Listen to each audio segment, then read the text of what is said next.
Okay, so Parsha Illuminated for Parshas Korach. So Parshas Korach involves the rebellion of Korach against Moshe and Aaron.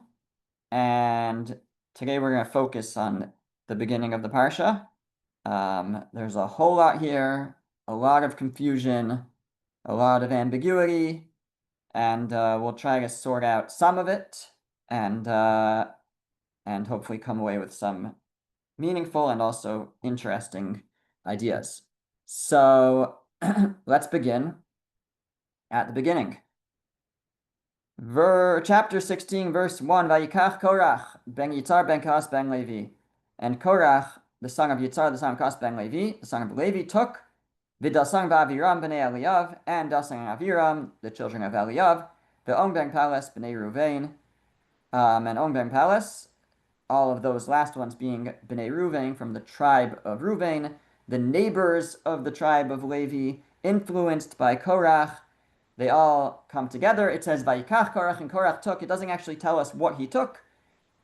It just gives a list of names, and so the different commentaries try to sort that out. Now, the next verse, before we read Rashi, let's just get a little bit into it. Verse 2, Pasuk Beis, Vayakumu lifnei Moshe, and they stood before Moshe, Va'anashim b'nei Yisrael chamishum masayim, and amongst them were 250 men from Yisrael, Nisyei Eda, Kiryei Moed Anshe Shem, so chieftains, representatives of the assembly, men of repute. Vayikalu al Moshe ve'al Aaron, and they assembled against Moshe and Aaron. Vayomer, and they said, Vayomer Aleichem, they said to them, Rav lachem, you take too much. Ki chola eda kulam kedoshim, because the entire congregation is holy. Uvisocham Hashem, and Hashem is in their midst. Umadua tisnasu al kal Hashem. So why do you raise yourselves above the Lord's assembly? So this is the initial challenge of Korach and his followers.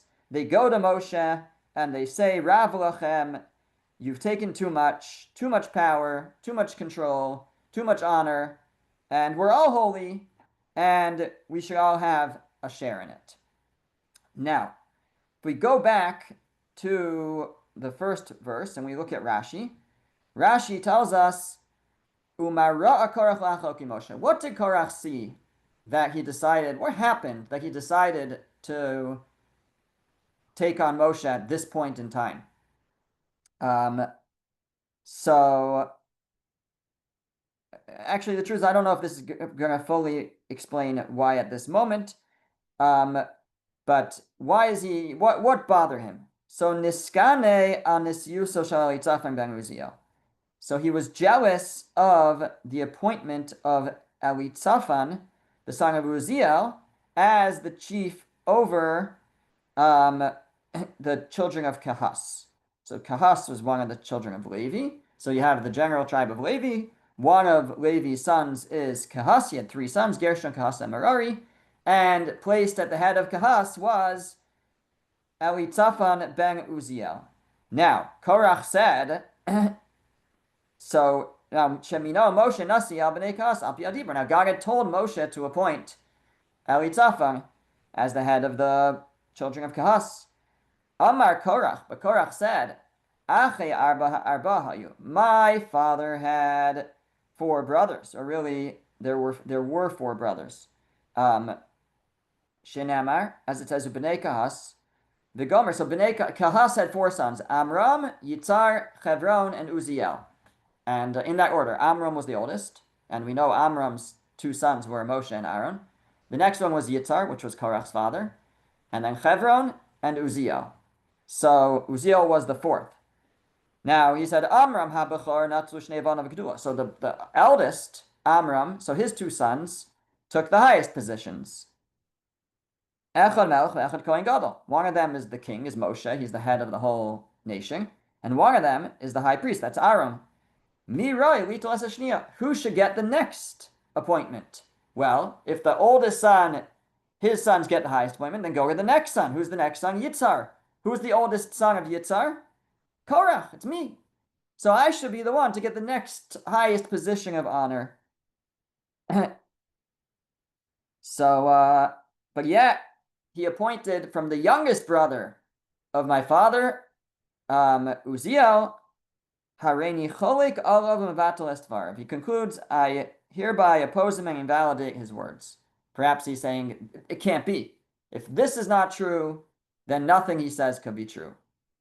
So this is what Rashi tells us based on the Medrash Tanchuma, Medrash Rabbah. Also, I think that that this was what maybe initially got Korach wound up, was that he was jealous, he was upset that Elitzaphan had been appointed as the head of the tribe of the family of Kahas. Now that's obviously not going to get Dasan and Aviram too upset, nor On Ben Palas is also mentioned in the verse, nor the 250 men that he gathers to his cause. They don't really care who's the head of the family of Kahas. So what was it that got them upset? And how did he get them to his side? So we go to the next Rashi in the next one that we're going to see in verse 3 on the source sheet. And in Pasuk Gimel, verse 3, so they challenge Moshe and they say, Rab lachem, harbe yoser midai lakachtem latzvachem gedula. You've taken too much greatness for yourself. Kulam kedoshim, we're all holy. Why are we all holy?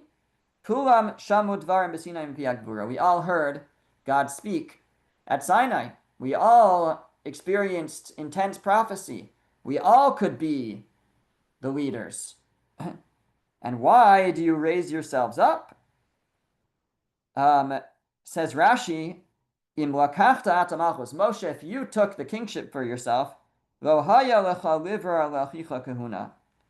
You shouldn't have chosen your brother as the high priest, as the Kohen Gadol. You weren't the only ones who heard God say, I am the Lord your God. Everybody did. We're all great. We could all be the Kohen Gadol. Why do you appoint your brother as the Kohen Gadol?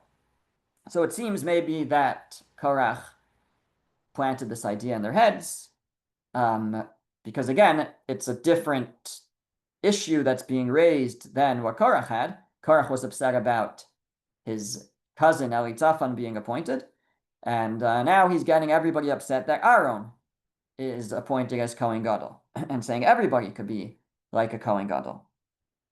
Okay, so let's keep that in mind as we continue. Vayishma Moshe vayipal panav. Moshe heard and he fell on his face in prayer, seemingly.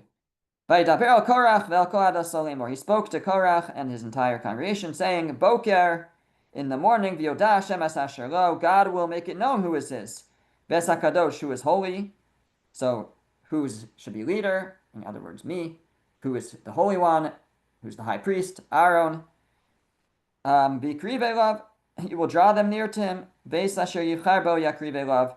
The one he chooses, you will draw near to him. So we're going to find out. We're going to have a duel, a standoff. We're going to find out who it is that God has chosen. Zosasu. This is what you must do. Kichulachem machtos Korach v'chuladaso. Take for yourselves pans, Korach and all of his congregation.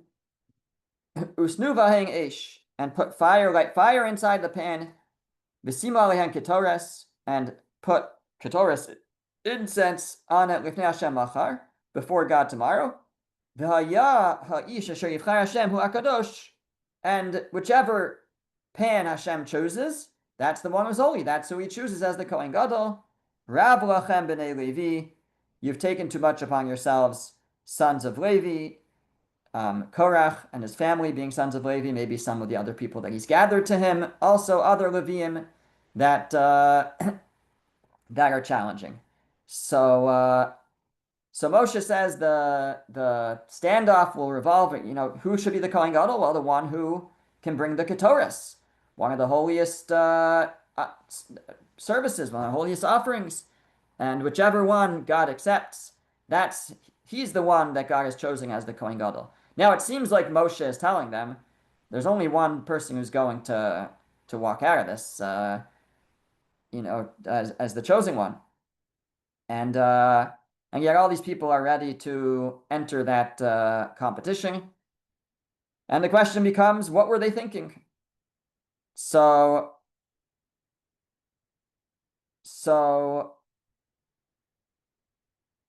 Rashi says here, he says to them, Rav lachem b'nei Levi, you've taken too much upon yourselves. Davar gadol amarti lachem. Says Rashi, Moshe was telling them, I have told you a very great thing. V'lo tipshim hayu. They weren't stupid, they weren't fools. Shekach hisra bahem. V'kibu aleim l'karev. He warned them, and yet they continued on. So it's actually interesting.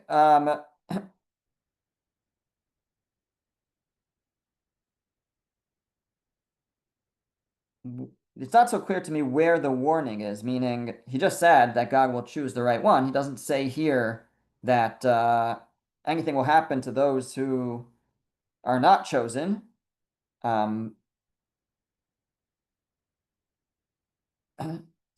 So unless I'm just missing it, they will get consumed. They will, those who, unless it's just in general, we know that the ketores, you have to be fitting to bring the ketores, and if you're not, then we know what can happen. For example, nadar aviu. So it may be an unspoken warning over here. So Rashi's saying that he warned them, and what were they thinking? That they continued on in this challenge. What did they think would happen? So Rashi says, Haim chatu al nafshosam. They sinned at the cost of their lives. Shenemar eis machtos chatim b'nafshosam. So that's a verse at the beginning of the next chapter, where after all these people who bring the ketores get consumed by a fire. So Moshe says, gather to me their pans, and they are going to be honored. They're going to be used and surround the Mizbeach, either as an honor, as a reminder. Maybe there's different ways to understand, but they're going to take the pans of all these men, these 250 men who got consumed by the fire, and they're going to take them and surround the Mizbeach, the altar, with them. So right. So actually, Rashi, the pasuk, the verse actually says that it's to be a remembrance to the Jewish people not to do this, not to challenge Moshe, not to bring ketores. So I guess it was brought as a warning. It was done as a warning. But that's what it says. The pans of those who have sinned binafshosam, at the cost of their lives. Now that's all he says for them. That doesn't really seem to answer the question, right? It says they weren't fools. Why were they doing this? His answer is, Him chatu al nafshosam. They sinned at the cost of their lives. As it says, the censers, the pans of those who sinned at the cost of their lives. Okay? I mean, so what were they thinking? He didn't really answer the question. So we'll have to keep that in mind. Now, what about Korach? Says Rashi, V'Korach pikeach haya. Now, Korach, who was very wise, Mara lishtoseh, what did he see in this to commit this folly? How did he make this mistake to go up against Moshe at this point? Eino hitato, his eye tricked him. Ra shalshalas gedola yotza mimenu, he saw meaning his eye of prophecy. He saw a chain of greatness that would come down from him. Shmuel, he saw that Shmuel, Samuel the prophet, would descend from him. Sheshako kineged Moshe v'Aaron, who was equal to Moshe and Aaron. In some ways, that's derived from a verse. So he said, "Oh, if I'm going to have a descendant like Shmuel, then obviously I'm getting out of this. I'm going to be the one to survive this. Amar bishvilu anim nimlot. For such a person, I'm going to be saved." He saw more other great descendants, so he thought that it must be I'm going to survive, and he was willing to combat Moshe or Aaron in this challenge. And Rashi concludes he didn't realize that it was his children would do tshuva and they would be saved, his sons, but he would not survive this encounter. So, okay, so maybe let's pause to talk for a moment. So now originally we have that Korach that Korach was upset about Elitzaphan being chosen as the leader of the family of Kas. Then we have that he's challenging Aaron's role and as Kohen Gadol, and really in both ways, if he's challenging Elitzaphan's right, if he's challenging Aaron's right, he's really challenging Moshe's authority. And we also have that he's doing this because he saw that Shmuel Hanavi would descend from him. So he saw, it must be that I'm deserving to be a leader, to overcome Moshe. So it's a little bit confusing because which one was it? What was Korach's motivation? Did he believe that everybody's equal here? Everybody should have a right to be the Kohen Gadol? Like he said? Did he believe that he should be was he really just worried about him being, the position of Elitzaphan? Like, which one was it? Did he want Aaron's position? Did he want Elitzaphan's position? And what's the significance? If he thought he was right, then why does he need to see Shmuel Hanavi descend from him? Is that just reassurance? Like, how does all this fit together? So Revolbi explains in the Alei Shor that really, in a certain way, it was none of that. None of that is what motivated Korach's actions, motivated Korach's rebellion. The real impetus for anyone's actions, generally and almost always, and the rationalizations are not our logic, and our actions are often not guided by logic, even the logic that we are purporting to be using, or the rationalizations, the reasons, but rather the root cause of a person's actions are a person's midos, a person's character. Korach had a flaw in his character, maybe more than one. Korach had a desire for honor and power. That's where it started. It started from a desire for kavod. We could talk about what leads the person to desire for kavod, but what leads a person to desire honor? Maybe it's a deeper flaw, but if we identify that failure in his character, he was not he was not happy with who he was, and sought honor from outside rather than from inside. So that's really what was motivating him. So since he never was able to root out this bad trait, so it was dormant. And finally, when Elitzaphan was appointed as the Nasi, it was awakened. And he got angry. And he got angry with Moshe. And he said, this is not just. This is not right. And his conclusion was, Moshe has to go. Moshe, if you're going to appoint somebody over me, a slight to my honor, when I'm deserving of more honor, then Moshe, you have to go. Now, how do you rationalize that Moshe should have to go? It's not a personal thing, right? Is it just personal? Like, I don't like that who you chose. So he needs to come up with a new system. He has to come up with a system where, we don't really need leaders. We could get rid of Moshe. We could get rid of Aaron. We don't really need leaders. And finally, to convince himself of the veracity of this approach, of his new approach, so he saw he must be right, because he saw a prophecy where Shmuel Hanavi descends from him. If Shmuel the prophet comes from him, so I must be right. That was just convincing him of his position, which was developed only because of his anger, which came about because of his desire for honor. And he believed himself to be correct about it all.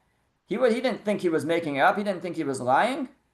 But it was all motivated. The way that the way that he saw reality was motivated was affected by his envy and his desire for honor. And it was just all these rationalizations, all of the reasons that he gave. He certainly believed them, but they were just a result of his desire to pursue honor. And we have to realize that these things are true for us. So many of our decisions are we think are being guided by logic and we think we're being rational.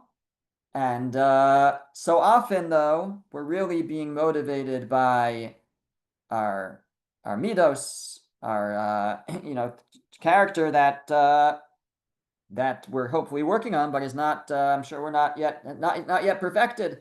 So it could be also our desire for honor or jealousy or our anger, and then we see the world a certain way through a certain lens, and we begin to interpret it in that way. And if we want to be assured that we are seeing things through the correct lens, then we have to work on our mitos. We have to work on our character. And when we refine our character, then we will also refine our decision making and not slip down the slippery slope like Korach did. Okay, now that helps us with Korach a little bit to understand what's going on with Korach. But what about everyone else here? What about the 250 men? What about Dasan and Aviram? Were they just did Korach just have a convincing argument and they just fell for it? So that's possible. But we see that each one of them kind of had their own a different end and brought about different reactions from the Jewish people as well. So the Netziv says that actually each of them came from a different perspective, a different direction, had a different interest here. And the 250 men, says the Netziv, I don't think everybody will agree to this, but this is the Netziv's position. The Netziv says they were be'emes gedolei Yisrael. They were truly great people in every detail, even in their fear of heaven. And those 250 men that came forward, they so desired to be able to serve in the Mishkan, just like Aaron. They had such love for God, it burned in them. They were not looking for honor. They were not looking for power. They really and truly wanted to be able to experience a closeness to God through this lofty service of, similar to the Kohen Gadol, of the Ketores and the like. Now, they didn't doubt Moshe, according to the Netziv. They didn't doubt Moshe but they said, we don't care. We want to go beyond. We know that God appointed Aaron, but we want to do it too. And we're going to. And he says that that's what it means when Rashi asks, what were they thinking? And Rashi says, it's on verse 7, that they were chatu al nafshosam. They sinned at the cost of their lives. And again, it quotes the verse from the next chapter, which I don't have on the source sheet, but it's in the Rashi from 17:3, that when they're told to gather the pans of those who sinned binafshosam. And what does that mean, that they sinned binafshosam? So the Netziv says, he actually says it's similar. We find that the same language in in the context of a Nazir. So in Parshas Naso, not too long ago, we learned about the Nazir. And a Nazir, one of the things a Nazir is forbidden from is wine. And if the Nazir consumes wine during his Nazirus period, so the Nazir has to bring he has to restart his Nazirus, he has to restart. And it says, V'chaper alav me'asher chata al nefesh. He brings a carbon, he brings an offering, and he atones for him me'asher chata ala nefesh, for sinning on the nefesh. What does it mean to sin on the nefesh, to sin on the soul? Says the Netziv, I explained to you over there that this guy or girl, the person who becomes a Nazir, why do they become a Nazir? The person becomes a Nazir because they want to reach higher levels of spirituality. They want to reach higher levels of Ruach HaKodesh, of divine revelation, and to be holy. But if they didn't make it through the Nazirus, if they couldn't hold themselves back from drinking wine, it means that they were trying something that was beyond them. It wasn't according to their ability. And you see that. Either they became tameh or they drank wine. So, actually, the verse is talking about someone who became tameh. They became tameh. They didn't achieve this. So, so somebody who puts themselves through such a thing or tries to, like Nazirus, to try to achieve lofty heights and fails, it's called chote al nafsho, sinning against their own soul. They're doing something that's beyond them. And he says here too, these 250 men, they sought to reach levels of love of God through avoda, through the service that was beyond them. Even though they knew what would happen to them, they knew that Moshe was right, and they knew that they might mean giving up their lives, but they still wanted to know it wasn't the right thing to do. It wasn't the right thing to do, it was wrong, but it wasn't God's will, but we could call it was done l'shem shamayim, for the sake of heaven. It was done out of a deep yearning to become close to God, and they did lose their lives. They were killed at the end of the chapter, the end of Parak Aleph, but they have perhaps a little bit of an honor that their pans are, again, the main reason the pans are taking are to remind the people not to do this, but it's a bit of an honor to have their pans used for the Mizbeach. But not only that, but we see that the people are very upset that they died. And that's because these were lofty and great people trying to achieve something great, but they just went beyond what was correct. So that was the 250 people, a very different motivation than Korach, not motivated by jealousy or a pursuit of honor. Says the Netziv, they were l'shem shamayim, they were for the sake of having motivated by a love of God and a desire to come close, but still entering territory that is not for them.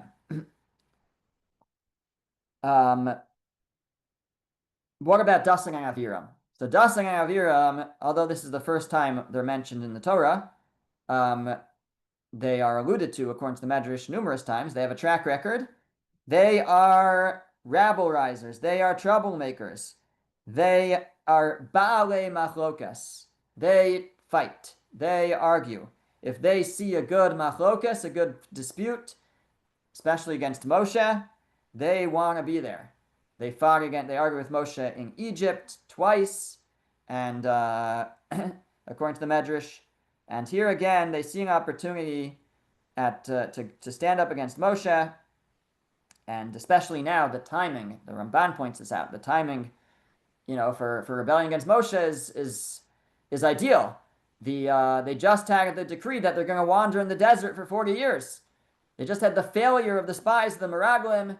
Now is the time to rebel against Moshe. Moshe's approval ratings are, potentially at an all-time low after the decree of 40 years in the desert, and therefore now is the time that Dasang Aviram stand up. Their interest is just fighting Moshe. That's their interest here, and they are not they are not called upon to burn the incense, or they refuse to come at least, and their death is different than the rest. Then they are part of those swallowed up by the pit, as opposed to those who bring the incense. They are not swallowed by the pit. They are just consumed by a fire. I shouldn't say just, but they meet a different end. And then there's Korach, and Korach, perhaps Korach was a great person, and perhaps one would have thought that he was like the other 250 people, just wanted to come close out of love of God, but that wasn't the truth. That's maybe how he presented himself. And so he was there with the pans. He was part of that, presenting himself as someone who just wants to do the avoda, do the service of the ketores, but he many understand, I think, that he met both punishments, the burning and falling in the pit, because he was part of both groups. Someone who was part of those burning the incense, but also not at all l'shem shamayim, not motivated for the sake of heaven, but rather someone motivated by, as we said before, pursuit of honor, and that's what brought him here. Now, just in terms of how it worked, he says, the Netziv says, these 250 men, although they desired to do this service, it's not like it didn't just pop up out of nowhere. This has been, on their minds, in their thoughts, for a long time now. But they would never get up on their own and start a rebellion. That's why we don't hear from them until now. They would very much, the love of God is burning in them. They wanna do the avoda. They wanna bring incense, but they're not going to just do that on their own. So and even Dustin and Aviram, they want to rebel against Moshe, but they don't really have the position and the authority to get anybody behind them. It's only once Korach comes. Korach is the source of it all because he's the one who gets it going. Korach has the authority, the popularity, that people will follow him. And there's 250 men that are ready to follow anybody, really, because this is what they've been waiting for. They just wouldn't do it themselves. But now that there's somebody to lead their cause, then they jump on. Dustin and Aviram are happy to jump on and really help represent Korach, but they wouldn't have been able to do it on their own, and that's why it's attributed to Korach as the head and the source of this rebellion, and the other ones as followers. Hi, Miriam. Thank you, Rabbi. The case of the 250 men brings to mind the similarity with the sons of Aaron. The desire to serve in one of the explanation that we receive is the desire to serve. Yeah. Absolutely. Yep. Thank you. Okay. Now let's go back to the psukim and let's read a little more. So, verse 8, pasuk ches. Vayomer shel Korach, and actually, let's skip a little bit. Okay, let's go to verse 28. So we're skipping a whole bunch of verses now. We left off verse 7. Now we're jumping to verse 28. Vayomer Moshe. Let me just give Moshe basically told them to bring the incense. They brought the incense. The pasuk does not yet describe that they were burned. That's at the end. It describes that. He tried to get Dustin and Aviram to come. They refused. And now in verse 28, Vayomer Moshe, and Moshe said, Bizos teidun ki Hashem shalachani. With this you'll know that God sent me. V'asos es kol ha'ma'asim ha'eleh, to do all these things, all these appointments. It's all from God. Ki lo milibi. It's not from my heart. Now, the implication there is that was the challenge. They were saying, Moshe, you made this up. So, but it's very difficult to understand that. First of all, everybody stood at Sinai, all these people, as we said, and they heard Hashem speak. And they heard Hashem speak to Moshe, and they know that Moshe was appointed by God.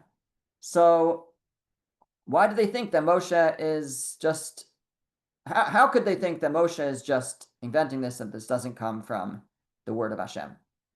So the Orach Chaim HaKadosh says that that's not what they were suggesting.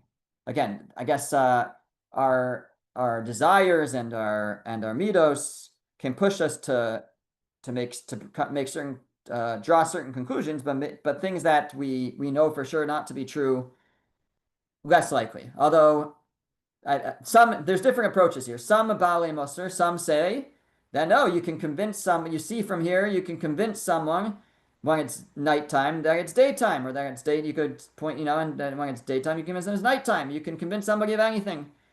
But other commentaries try to explain what it was that they actually thought. So the Orach Chaim says that no, they understood that Moshe was a true prophet. But specifically in terms of the appointment of Aaron, they thought one of two things. Either that Moshe appointed Aaron on his own, and then God, and Elitzaphan maybe, and then Hashem said, good, I approve. But it was what they were challenging was, well, Hashem loves Moshe very much, and it was initiated by Moshe, so it is Moshe's fault, because why is he choosing his brother? Of course Hashem is going to go along with what Moshe says. Moshe is very close to Hashem. So that's maybe what they were challenging. Or he says that he just desired it very much. Maybe he even davened, some say. The Orach Chaim doesn't use those words, but others use those words. He davened to Hashem that Aaron be chosen, and Hashem gave it. So either Moshe did it on his own and Hashem approved, or Moshe desired it or davened to Hashem, and then Hashem told him to do it. But it came from you, Moshe. You initiated it. It's nepotism. It's you choosing your brother, and it could have been any of us. And why are you choosing your brother? So to this he says, you should know that Hashem sent me. It's not, he says, I didn't do this on my own. Rather, Hashem sent me. And also, don't think that it's just what I wanted and I davened for it. Ki lo mi libi. It didn't come from my heart. It did not come from me. It came from Hashem. And I'll prove it to you because the earth is going to open up, etc. That's one. Meaning, if the earth opens up, that will be the proof that this is how it happened, and indeed that's what plays out. So according to the Orach Chaim, they were either challenging that Moshe had done it on his own and Hashem had approved, or Moshe had davened for it and Hashem had granted it, but it had come from Moshe, and Moshe said, no, it didn't come from me. God didn't send that God sent me to do it. It came from him, and it was not milibi. I didn't even ask him for it. That's one approach. Rav Shimshon Pincus has another suggestion, which ties back to what we learned at the end of our class 2 weeks ago in Parshas Ba'aloscha. At the end of Parshas Ba'aloscha, we have the episode where Miriam speaks Lashon Hara, speaks badly about Moshe, and we discussed the difference between the prophecy of Moshe and the prophecy of other prophets. And we said that other prophets prophesize with a blurred vision that they then interpret through their own perspective, their own lens. And therefore no two prophets will ever say the exact same thing, because they're being shown a vision, and what comes out though is filtered through the perspective of the prophet. That's true of all other prophets except for Moshe. Moshe saw, the Gemara says, with a spaklaria ha'meira, a clear glass, no blurriness, absolutely clear. Other prophets saw a metaphor, an angel, and they then interpreted it. Moshe had word for word from God. Shechina medaberes mitoch grono, the Shechina speaking out of the mouth of Moshe. The words of Moshe are the exact words of God. Suggests Rav Shimshon Pincus that what they were challenging Moshe here was that maybe you had a prophecy that Aaron should be a Kohen Gadol, but perhaps that was your interpretation of the prophecy. They didn't realize, again, that Moshe has a unique level, or even if they did realize, maybe they thought that and I think it was true that sometimes Moshe had the highest level of prophecy, sometimes not. So there's a whole discussion about that. When did he have the level of Shechina medaberes mitoch grono? So this clarity of prophecy. So they were saying, yes, we believe you, Moshe, that this is a prophecy, but it's a prophecy that's being filtered through your desires and your lens and your perspective. So it's milibcha, it's from your heart. Whatever the metaphor was, whatever the vision was, you perceived it as you wished, which was that your brother should be the Kohen Gadol. But we challenge if that was truly the intent or the only intent of God. To which Moshe responds, no, it was not milibi, it wasn't from my heart. This was just like my other prophecies. This was an exact word for word aspakularia hameira, with a clear vision, and and therefore, and I'm going to prove it to you.